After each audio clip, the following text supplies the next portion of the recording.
স্বামীর অপছন্দের পাত্রী বলে ক্রোধের মুখোমুখি হতে হয় আমাকে। প্রতিদিন গালাগালি, মারধর এগুলো তো চলতেই থাকত। এমনকি আমার নামে বাজে মন্তব্য করতেও পিছপা হতো না। সব দেখে শুনে একদিন আমার শ্বশুর যা করলেন আমার সাথে, আমি তো অবাক। কল্পনাও করতে পারিনি আমার শ্বশুর এমনটা করতে পারেন। সত্যি এই পরিস্থিতির জন্য আমি প্রস্তুত ছিলাম না। আমার নাম নিশাত জাহান। সেই ছোটবেলায় মা মারা যান ক্যান্সারে। তারপর বাবা আরেকটা বিয়ে করেন। সৎমা আমাকে দুচোখে দেখতে পারেন না। বাড়ির সব কাজ আমার হাতে তুলে দেন। পড়াশোনা কি তাও জানি না। স্কুলের বারান্দায় পা রাখতে পর্যন্ত দেননি। তার ছেলে মেয়ে দুজনকে অনেক দামি স্কুলে পড়ান, আর আমাকে ঘরের কাজের মেয়ে বানিয়ে রেখেছেন। বাবা সব দেখেও কিছু দেখেননি এমন ভাব করে থাকেন। তার সামনে যদি আমাকে মারেও তিনি একটু প্রতিবাদ করেন না। সৎমার অত্যাচার, সৎ ভাইবোনের অত্যাচারে জীবন অতিষ্ঠ হয়ে উঠেছিল আমার। এক সময় মন চাইতো কোথাও চলে যাই, কিন্তু পারতাম না। বাইরের পরিস্থিতি যা, তাতে সাহস হয় না। আমার সৎমা আর সৎ বোন আমাকে খুব হিংসা করে। আমার সৌন্দর্যই তাদের হিংসার কারণ। তাই সবসময় আমাকে নোংরা কাপড় পরতে দেয়, সপ্তাহে একবার গোসল করতে দেয়, যাতে আমার সৌন্দর্য কারো চোখে না পড়ে। বাড়ির 4 দেয়াল ছাড়া বাইরে যাওয়ার অনুমতি নেই। সবার অত্যাচার আর অবহেলায় বড় হয়ে উঠছি আমি। এখন আমার বয়স 22 বছর, কিন্তু বিয়ের কোনো নামগন্ধ নেই কারো মুখে। মাঝে মাঝে বাবা আমার বিয়ের কথা বলেন, কিন্তু আমার সৎমা রাজি হন না। তিনি বলেন, ওকে বিয়ে দিলে বাড়ির কাজ কে করবে? সৎমায়ের কথা শুনে বাবা চুপ হয়ে যান, যদিও মনে মনে খুব কষ্ট পান। এদিকে আমার সৎ বোনের জন্মদিন উপলক্ষে বট করে পার্টির আয়োজন করা হলো। সবাইকে দাওয়াত দেওয়া হলো। বাবার বড় বোন খালাম্নি জোবায়দা খাতুনকেও দাওয়াত দেওয়া হলো। আমার সৎমা ওনাকে খুব ভয় পায়। বড় খালা আমাকে খুব ভালোবাসেন। ওনার সামনে আমার সৎমা কিছুই করতে পারেন না। যখন বাবার মুখে শুনলেন বড় খালা আসবেন, তিনি খুব ভয় পেয়ে গেলেন। আমাকে বললেন, আজ মেহমান আসবে, তৈরি হয়ে থাক। সেদিন বড় খালা একা আসেননি, সাথে খালু এবং উনার দেবর এসেছিলেন। দেবরের নাম মোশাররফ হোসেন। খালারা 3 ভাই। খালু সবার বড়। খালাকে দেখে আমি কাছে গিয়ে সালাম করি। খালা আমাকে জড়িয়ে ধরে বললেন, সালাম করতে হবে না, আমার বুকে আয়। কতদিন পরে দেখলাম তোকে, কেমন আছিস? আমি বললাম, ভালো, আপনি কেমন আছেন? খালা বললেন, ভালো। তারপর আমি বড় খালু এবং ছোট খালুকে সালাম করলাম। সবাই আমার মাথায় হাত রেখে দোয়া করলেন, সুখে থাকো মা, সুখে থাকো। বড় খালা সব জানেন আমার সৎমার ব্যাপারে। তাই তিনি বললেন, দোয়া করলেও কি হবে? সুখ ওর কপালে লেখা নেই। সৎমা আসার পর থেকে গোলামের মতো খাটিয়ে মারছে মেয়েটাকে। আর আমার ভাই, ও তো বুয়ের গোলাম। ও যদি ঠিক থাকতো তাহলে মেয়েটা রানীর হালে থাকত। মেয়েটাকে এখন বিয়ে দেওয়া উচিত। ওদের কোনো চিন্তাধারা আছে? আরও অনেক কিছু বললেন বড় খালা। সব কথা মনোযোগ দিয়ে শুনছিলেন ছোট খালু। সেদিন জন্মদিনের অনুষ্ঠান ভালোভাবেই হলো। সবাই যার যার বাড়িতেও চলে গেল। একদিনের জন্য ভালো পোশাক, ভালো খাবার নসিব হয়েছিল। তারপরের দিন থেকে আগের মতো চলতে থাকে। ওদিকে বড় খালার দেবর আমার কথা তুললেন ওনার বড় ছেলের জন্য। খালা বললেন, দেখ ভাই, আমার ভাইঝি মেয়ে হিসেবে ভালো, দেখতেও খুব সুন্দরী, তবে পড়াশোনা জানে না। কোথায় তোর ছেলে এমএ পাস? ও কি মূর্খ মেয়েকে বিয়ে করবে? মোশাররফ হোসেন বললেন, ভাবি, তুমি তো জানো আমার 2 ছেলে আমার কথা মেনে চলে। মেয়ে পড়াশোনা না জানুক, তাতে আমার কোনো আপত্তি নেই। মেয়েটা আমার পছন্দ হয়েছে, ওকেই আমার ছেলের বউ বানাব। খালা বললেন, ঠিক আছে, আমি ভাইয়ের সাথে কথা বলে দেখি, তারপর তোমাকে জানাচ্ছি। এরই মধ্যে কয়েকদিন কেটে গেল। একদিন খালা আমাদের বাড়িতে এলেন। বাবার সাথে আমার বিয়ের ব্যাপারে কথা বললেন। বাবা শুনে আপত্তি না করে রাজি হয়ে গেলেন। এদিকে আমার সৎমা বিয়ের কথা শুনে মনে মনে জ্বলছে, কিন্তু খালার জন্য কিছু বলতে পারছে না। তারপর আমার বিয়ে ঠিক হলো। ছেলের নাম ফরহাদ আহমেদ। দেখতে মোটামুটি ভালো, তবে জেদি এবং অহংকারী টাইপের। আমি পড়াশোনা জানি না বলে প্রথমে বিয়েতে অমত করেছিল, কিন্তু বাবার ভয়ে রাজি হয়ে গেল। এদিকে আমি মনে মনে খুব খুশি হলাম। অন্তত এখান থেকে গেলে একটু শান্তিতে থাকতে পারবো, এই আশা বুকে বেঁধে স্বপ্ন দেখতে থাকি। একসময় বিয়ের দিন চলে এলো। আজ আমার বিয়ে। তেমন আয়োজন করা হয়নি, কারণ আমি তার নিজের মেয়ে নেই।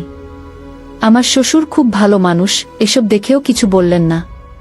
বিয়ে হয়ে যাওয়ার পর আমি নতুন সংসারে চলে এলাম। রাত 12টার দিকে আমাকে বাসর ঘরে তোলা হলো।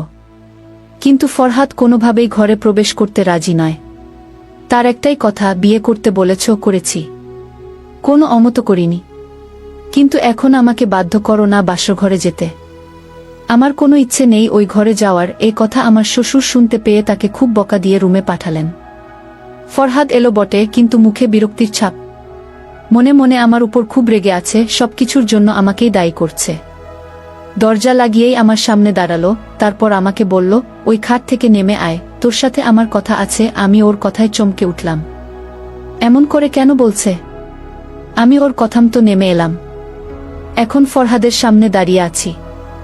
হঠাৎ আমার গাল টিপে ধরে বলল, আমার বাবাকে বশ করতে পারলেও কিন্তু আমাকে পারবি না, মূর্খ গেজো। তুই কি ভেবেছিস আমি তোকে বিয়ে করে বউ হিসেবে মেনে নেব? কখনো না। আমার মতো ছেলের বউ হওয়ার জন্য কত সুন্দরী সুন্দরী মেয়ে পিছনে পিছনে ঘোরে। তুই তো কিছুই নসি। আরও অনেক কিছু বলছিল। এদিকে আমার গাল জোরে টিপে ধরায় খুব ব্যথা পাচ্ছিলাম। ছাড়ানোর চেষ্টা করেও পারছিলাম না। কিছুক্ষণ পর ছেড়ে দিয়ে বলল, ইচ্ছে করছে তোকে ঘর থেকে লাথি মেরে বের করে দেই, কিন্তু বাবার জন্য পারছি না। এখানে থাকতে হলে তোকে আমার মতো চলতে হবে। আর একটা কথা কান খুলে শুনে রাখ, এসব কথা বাবার কানে যেন না যায়, তাহলে আমার থেকে খারাপ আর কেউ হবে না। এই বলে রাখলাম। তারপর খাট থেকে একটা বালিশ আমার মুখের উপর ছুঁড়ে মেরে বলে, যেখানে মন চায় সেখানে শুয়ে পড়, তবে খাটে ঘুমানোর চেষ্টা একদম করবি না। এই বলে ফরহাদ শুয়ে পড়ল। আমি বালিশটা কুড়িয়ে নিয়ে কান্নায় ভেঙে পড়লাম। হে আল্লাহ, এ কোনো জন্মের শাস্তি দিচ্ছেন আমাকে? নিজের বাড়িতে সৎমা ভাই বোনের অত্যাচার, আর এখানে স্বামীর অত্যাচার। এত দুঃখ কষ্ট সহ্য করার জন্যই কি পাঠিয়েছেন দুনিয়াতে? জন্মের সময় কেন উঠিয়ে নিলেন না আমাকে? করার মতো আঘাত করছিল। ঘরে চোখ বুলিয়ে দেখলাম কোথাও শোয়ার মতো জায়গা আছে কিনা, কিন্তু কোথাও কিছু চোখে পড়ল না। মেঝেতে ঘুমানোর জন্য একটা মাদুরও চাই, সেটাও নেই। তাই টেবিলের কাছে একটা চেয়ার ছিল, সেটাতে বসে রাত কাটিয়ে দিলাম। ঘুম হয়নি আমার। সারারাত ফরহাদের কথাগুলো কলিজায় ফালি ফালি করার মতো আঘাত করছিল। মনে হচ্ছিল এই পৃথিবীতে যত দুঃখ কষ্ট আছে সব আমার জন্যই লেখা আছে, তাই ভোগ করে যাচ্ছি। একসময় সকাল হলো। চারিদিকে পাখির ডাক, শান্ত মৃদু ঠান্ডা বাতাস শরীরটা জুড়িয়ে দিল। জানালার পাশে বসা ছিলাম। তার একটা কপাট খোলা ছিল। রাতে আসার কারণে বাইরের দৃশ্য উপভোগ করতে পারিনি। এখন চোখ পড়তেই বুঝতে পারলাম বাইরের দৃশ্যটা আমাদের ওখান থেকেও খুব সুন্দর। বাড়ির ভিতরে নানান রকমের ফুলের বাগান, চারপাশে বড় বড় গাছ। পরিবেশটা দেখে মনটা জুড়িয়ে গেল। উঠে ফ্রেশ হয়ে নিলাম। তারপর কাপড় বদলে বসে আছি। কিছুক্ষণ পর দরজায় টোকা পড়ল। কোনো পুরুষকণ্ঠ ফরহাদ নাম ধরে ডাকছে। ফরহাদ তখনও ঘুমাচ্ছে, তাই আমি বাধ্য হয়ে দরজা খুললাম। দরজা খুলতেই দেখি 23-24 বছরের এক যুবক দাঁড়িয়ে আছে। আমাকে দেখে মাথা নিচু করে বলল, গুড মর্নিং ভাবি। ভাইয়া কোথায়? বুঝতে পারলাম এটা আমার দেবর। আমি বললাম, উনি তো ঘুমাচ্ছেন। ছেলেটা বলল, ভাবি, আমার নাম রিফাত আহমেদ। বাবা নাস্তার টেবিলে অপেক্ষা করছেন, তাই ডাকতে এলাম। ভাইজা যখন ঘুমাচ্ছেন, আপনি চলুন আমার সাথে। আমি আর কিছু বললাম না। রিফাতের পিছু পিছু গেলাম নাস্তা করতে। আমার দেবর খুব ভালো, পড়াশোনা ঢাকায় করে। আমাদের বিয়ে উপলক্ষে তাই এসেছিল। আমাকে খুব সম্মান করে। এদিকে দিন দিন ফরহাদ ক্ষিপ্ত হয়ে উঠছে আমার উপর। যখন তখন হাত তোলে আমার গায়ে। আমার শ্বশুর অনেক বোঝানোর চেষ্টা করেন। ফরহাদ বাবার কথা পাত্তা দেয় না। আগে এমন ছিল না। আমাকে বিয়ে করার পর থেকে এমন বেপরোয়া হয়ে গেছে। এর জন্য নিজেকে দায়ী মনে হয়। মাঝে মাঝে এমন বাড়িতে আসে 2-1 সপ্তাহ ছুটি নিয়ে। ঢাকায় পড়াশোনা করার কারণে সব বন্ধু ঢাকায়। এখানে তেমন বন্ধু নেই ওর, তাই বেশিরভাগ সময় বাড়িতে থাকে। রিফাত প্রায় সময় দেখত আমাকে মারছে ফরহাদ। মাঝে মাঝে ছাড়ানোর জন্য এগিয়ে আসত। বেচারা রিফাত ছাড়াতে এসে ভাইয়ের হাতে মার খেত। আমি অনেকবার বারণ করেছি। রিফাত বলে, ভাবি, চোখের সামনে আপনাকে মারছে, কি করে না গিয়ে থাকি বলুন তো? এভাবে চলতে থাকে প্রায় 2 বছর। একদিন রাতে খুব বৃষ্টি হচ্ছিল। ফরহাদ বাসা ছিল। পরীক্ষার কারণে ঢাকায় যায়নি। বৃষ্টির কারণে আমার শ্বশুর খাবার খেয়ে তাড়াতাড়ি শুয়ে পড়লেন। 10টার দিকে ফরহাদ খেয়ে শুয়ে শুয়ে মোবাইল দেখছে। কি দেখছে জানি না, তবে ওর চেহারা দেখে লক্ষণ ভালো মনে হলো না। মনে হচ্ছে খারাপ কিছু দেখছে ফোনে। এমনিতেই তো আমার সাথে কথা বলে না, তাই আমি জিজ্ঞেস করার প্রয়োজন বোধ করিনি। নিজে মাদুর পেতে শুয়ে পড়লাম। সারাদিন কাজ করার ফলে শরীর ক্লান্ত লাগছিল, তাই চোখ বন্ধ করে ঘুমানোর চেষ্টা করছি। ধীরে ধীরে ঘুমের রাজ্যে হারিয়ে যাচ্ছি। হঠাৎ কেউ একজন ঝাঁপিয়ে পড়ল আমার উপর। ব্যাপারটা কি ঘটল বুঝতেই পারলাম না। শুধু এটুকু বুঝতে পেরেছি কেউ আমার সাথে ধস্তাধস্তি করছে। কাঁচা ঘুম ভেঙে যাওয়াতে মনমেজাজ খুব খারাপ ছিল। জোরে ঝাঁপিয়ে পড়ার কারণে বুকে খুব ব্যথা পেয়েছি, খুব যন্ত্রণা হচ্ছে। কিছুক্ষণ সময় লেগে গেল বুঝতে কে এমন করছে। সারা ঘর অন্ধকার ছিল। আমি জোরে ধাক্কা মেরে ফেলে দিয়ে বললাম, কে? ফরহাদ নিজেকে সামলে নিয়ে বলল, আমি। আমার আর বুঝতে বাকি রইল না। ফরহাদ এমন করছে আমার সাথে, কিন্তু কেন? আমাকে বললেই তো পারত আমি ওর বিবাহিতা স্ত্রী, আমার সবকিছু ওর। তাহলে জোরজবরদস্তি করার কি প্রয়োজন? আর ভাবার সুযোগ পেলাম না। ফরহাদ আবার ঝাঁপিয়ে পড়ল আমার উপর। ওর প্রতিটি স্পর্শ যন্ত্রণাদায়ক মনে হচ্ছিল। সারা রাত পশুর মতো বারবার নিষ্পেষণ করেছে আমাকে। বাধা দিতে চেয়েছিলাম অনেকবার, কিন্তু পেরে উঠিনি। যতবার বাধা দিয়েছি ততবার ওর লোহার মতো হাতের থাপ্পড় খেয়েছি। তাতে আমার ঠোঁট ফেটে গেছে, 2 গালে আঙুলের দাগ স্পষ্টভাবে ফুটে উঠেছে। ভোরের দিকে ছেড়ে দিল। একটা মানুষ নিজের ক্ষুধা নিবারণের জন্য এতটা অমানুষ হতে পারে, তা ওকে দেখে বুঝলাম। নিজের চাহিদার নেশায় এতটাই মগ্ন ছিল যে ও বুঝতেই পারেনি কি করেছে। সকালে অনেক কষ্টে উঠে ফ্রেশ হয়ে নিলাম। সারা বাড়ির কাজ আমাকেই করতে হবে। আমার শ্বশুর আমাকে লক্ষ্য করলেন। আমার মুখ দেখে তিনি বুঝে গেলেন কাল রাতে নিশ্চয়ই আমাকে মেরেছে ফরহাদ। ফরহাদকে ডেকে খুব বকা দিলেন। এই 2 বছরের মাথায় স্বামীর অত্যাচার হোক কিংবা ভালোবাসা হোক, একদিনেই নসিব হয়েছিল। মাসখানেক পর বুঝতে পারলাম আমি গর্ভবতী। ততদিনে রিফাত বাড়িতে চলে এসেছে পরীক্ষা শেষ করে। মনে মনে ভেবে নিলাম রাতে ফরহাদকে বলবো, নিশ্চয়ই ও খুশি হবে। হয়তোবা বাচ্চার জন্য নিজেকে পরিবর্তন করবে। রাতে ফরহাদ খাটে শুয়ে মোবাইল দেখছিল। আমি বললাম, একটা কথা বলার ছিল আপনাকে। ফরহাদ আমার দিকে না তাকিয়ে বলল, কি বলবি? তাড়াতাড়ি বল। এত বাহানার দরকার নেই। আমি ইতস্তত করে বললাম, আমি গর্ভবতী। আপনার বাচ্চার মা হতে চলেছি। কথাটা মুখ থেকে শেষ হতে দিল না। খাট থেকে লাফিয়ে উঠে ফরহাদ বলল, কি বললি? তুই গর্ভবতী? তা কি করে সম্ভব? বিয়ে হওয়ার পর থেকে আমি তোকে ছুঁয়েও দেখিনি। হ্যাঁ, হয়তো একদিন আমি নিজেকে কন্ট্রোল করতে না পেরে তোর সাথে সঙ্গম করেছি।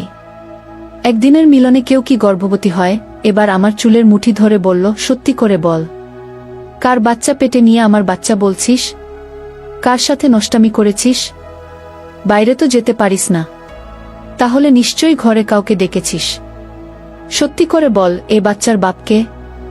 আচ্ছা, এমনটা নয় তো তুই আমার ছোট ভাইয়ের সাথে ফষ্টিনষ্টি করছিস? সারাদিন আমি অফিসে থাকি, বাবা অসুস্থ, সারাদিন রুমে বসে থাকে। বাড়িতে তুই আর আমার ভাই। কোথাও এমনটা না তো ওর সাথে তোর অবৈধ সম্পর্ক আছে? আমার তো মনে হচ্ছে এ বাচ্চার বাপ রিফাত। সত্যি করে বল পোড়ামুখী, কোথায় গিয়ে মুখ পড়েছিস? এই বলে আমাকে খুব মারল। শেষমেশ প্যান্টের বেল্ট খুলে আরও মারল। এদিকে আমি মেঝেতে লুটিয়ে পড়ে আর মেরো না বলে চিৎকার করে যাচ্ছি। আমার চিৎকার শুনে রিফাত এবং বাবা দুজনে ছুটে আসেন, কিন্তু দরজা বন্ধ। বাবা বললেন, দরজা খোল ফরহাদ, তা না হলে ভালো হবে না। আর একটা মার যদি বউয়ের গায়ে পড়ে তাহলে কিন্তু তোর খবর আছে। ভালোই ভালো, দরজা খুলে দে। ফরহাদ গিয়ে দরজা খুলে দিল। ঘরে প্রবেশ করে আমার শ্বশুর ফরহাদকে 2 থাপ্পড় মারলেন। বাবার হাতে মার খেয়ে ফরহাদ রাগে অপমানে ফুঁসতে লাগল। বাবা বললেন, বিয়ের পর থেকে মেয়েটার উপর কম অত্যাচার করিসনি তুই। তারপরও আমি মুখ বুজে দেখে গেছি, কিচ্ছু বলিনি। ভেবেছি হয়তো একদিন ঠিক হয়ে যাবে, কিন্তু না, দিন দিন অত্যাচার বেড়েই চলেছে মেয়েটার উপর। তুই কি মানুষ না জানোয়ার? বাবার কথায় আর চুপ থাকতে পারল না ফরহাদ। সে বলল, বাবা তুমি জানো না ও কি কাণ্ড করেছে? জানি না কার সাথে অবৈধ সম্পর্ক করে গর্ভবতী হয়েছে, কার বাচ্চা পেটে নিয়ে আমার বাচ্চা বলছে। বিয়ে হয়েছে পর্যন্ত আমি ওর সাথে শারীরিক সম্পর্ক করিনি, আর এখন বলছে ওই বাচ্চার বাপ নাকি আমি। আমার তো মনে হচ্ছে রিফাতের সাথে ওর অবৈধ সম্পর্ক আছে। এই বাচ্চার বাপ রিফাত হবে। ফরহাদের কথায় ঘরের ভেতর বিষণ্ণতা নেমে এলো। কারো মুখে কোনো কথা নেই। রিফাত লজ্জায় মাথা উঁচু করে দাঁড়াতে পারছে না।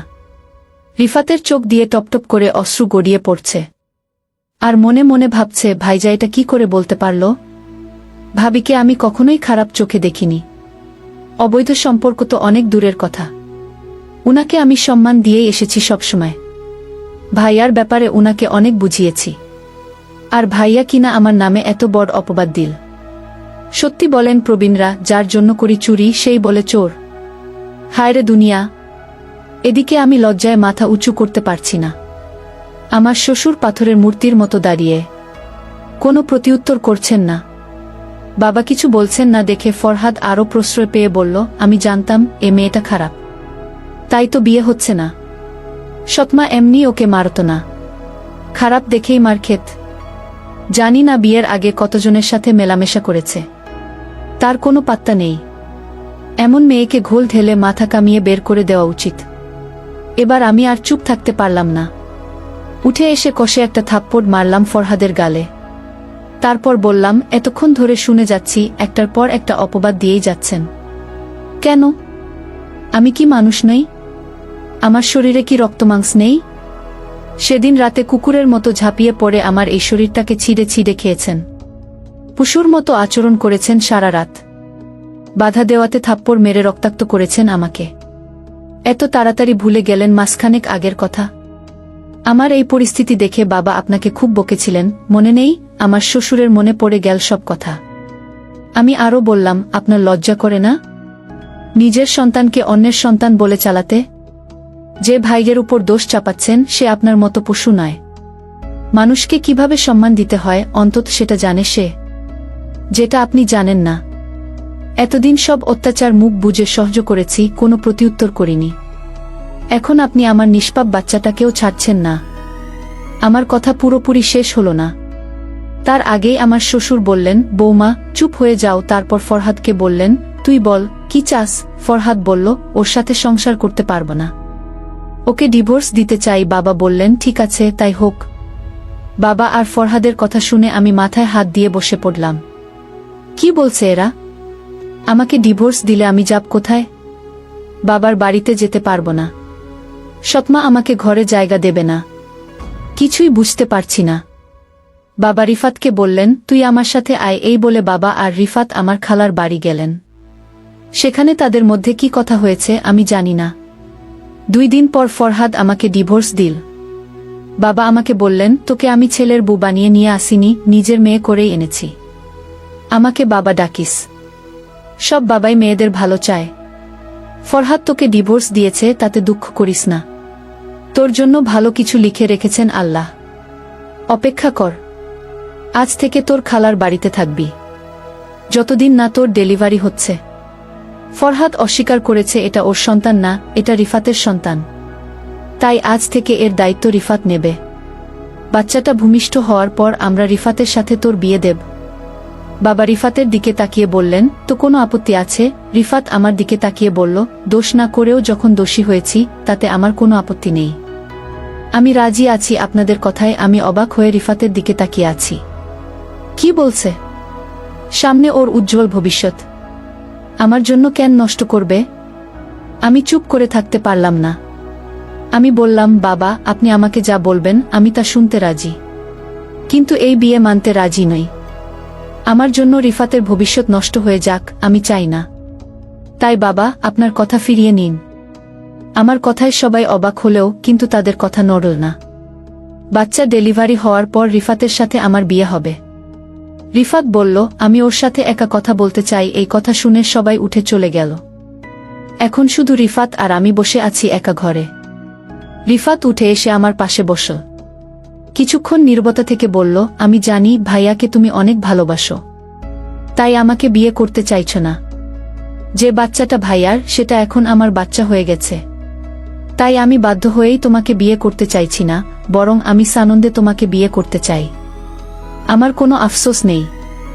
বরং গর্ব হচ্ছে যে তোমাকে একটা নতুন জীবন দিতে পারবো। সুখে শান্তিতে এক মুঠো ভাত তোমার মুখে তুলে দিতে পারবো। আর আমার বাচ্চা, আমরা দুজনে মিলে ওকে মানুষ করব। ওর কথা ভেবেও যদি হয় তাহলে বিয়েতে রাজি হয়ে যাও। রিফাতের কথা শুনে আমার চোখ দিয়ে জল পড়ছে। আমি বললাম, এটা কি করে সম্ভব? আমি তো পড়াশোনা জানি না, তুমি স্নাতকোত্তর সম্পন্ন করেছ, চাকরির জন্য আবেদন করেছ। ইনশাআল্লাহ ভালো চাকরি পেয়ে যাবে। আমার থেকেও ভালো মেয়ে পাবে তুমি। আমাকে বিয়ে করে তোমার জীবনটা নষ্ট করো না। রিফাত বলল, কে বলেছে আমি আমার জীবন নষ্ট করছি? আমি তো মনে করি তোমাকে পেলে আমি স্বর্গ হাতে পাব। তোমার মতো খাঁটি মনের মানুষ এই পৃথিবীতে আছে কিনা জানি না। জানি না ভাইয়ার কেন চোখে পড়ল না তুমি। আমি স্বেচ্ছায় এবং ইচ্ছায় তোমাকে বিয়ে করছি। তারপর রিফাত আমার হাতটা ধরে বলল, এই তোমার হাত ধরে ধরেছি, কখনো ছাড়ব না। কথা দিলাম। তারপর আমার চোখের পানি মুছে দিল। দেখতে দেখতে ডেলিভারির সময় চলে এলো। আমার ফুটফুটে একটা ছেলে হলো। সবাই খুশি। ফরহাদ তখনও নিজের বাচ্চা বলে পরিচয় দিতে চায় না। তাই আমার শ্বশুর রিফাতের সাথে আমার বিয়ে দিলেন। এতদিনে রিফাতের চাকরিও হয়ে গেছে, ভালো মাইনের বেতন। বিয়ের পর সে চাকরিতে যোগ দেয়।